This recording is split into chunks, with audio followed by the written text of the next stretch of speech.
भोगांव जामा मस्जिद के पेशे इमाम मौलाना खालिद रजा नूरी ने बताया क्यों मनाया जाता है ईद उल अजहा यानी बकरीद का त्यौहार।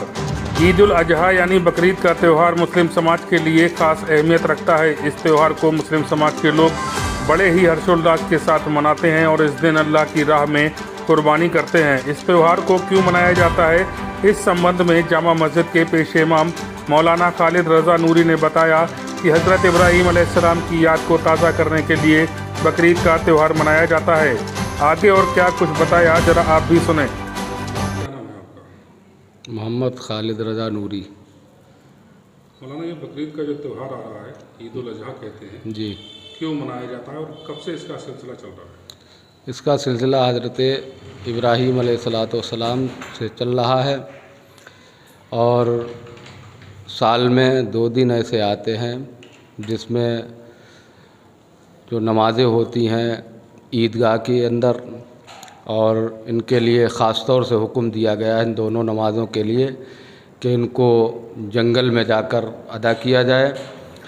इसीलिए ईदगाहों को उम्मन बस्ती के बाहर तामीर किया जाता है, बनाया जाता है, और जो नमाज अदा की जाती है उसमें तमाम आसपास इलाके के लोग आकर रब की बंदगी करते हैं, उसकी इबादत करते हैं और उसमें दुआ मांगते हैं।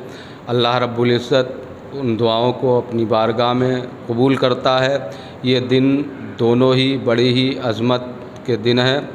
इनमें जो भी दुआ अल्लाह रब्बुल इज़्ज़त से जायज़ मांगी जाती है, अल्लाह ताला उन दुआओं को कबूल करता है और हज़रत इब्राहीम अलैहिस्सलाम की याद को ताज़ा करता है। इसीलिए त्यौहार बकरा ईद का मनाया जाता है। मौलाना, बकरीद के कुछ ही दिन शेष बचे हैं जी, तो लोगों को क्या करना चाहिए? कुछ लोगों ने जानवर खरीद रखे हैं, किस तरीके से उनकी सेवा करनी चाहिए और क्या क्या ऐसे अमल हैं जो लोगों को करने चाहिए? बेहतर यह है कि जानवरों की अच्छी खातिर की जाए, तवाज़े की जाए, क्योंकि जानवर कम से कम आपको समझने लगे, आपको जानने लगे। क्योंकि हुक्म हुआ था रब का हज़रत इब्राहीम अलैहिस्सलाम को कि अब आप जिससे ज़्यादा मोहब्बत करते हैं वो चीज़ हमारे रास्ते में क़ुरबान करो।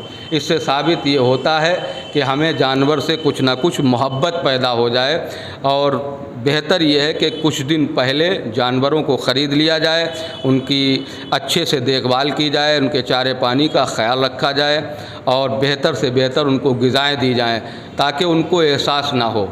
मौलाना, बकरीद की नमाज जो है ईदगाह में किस वक्त होगी?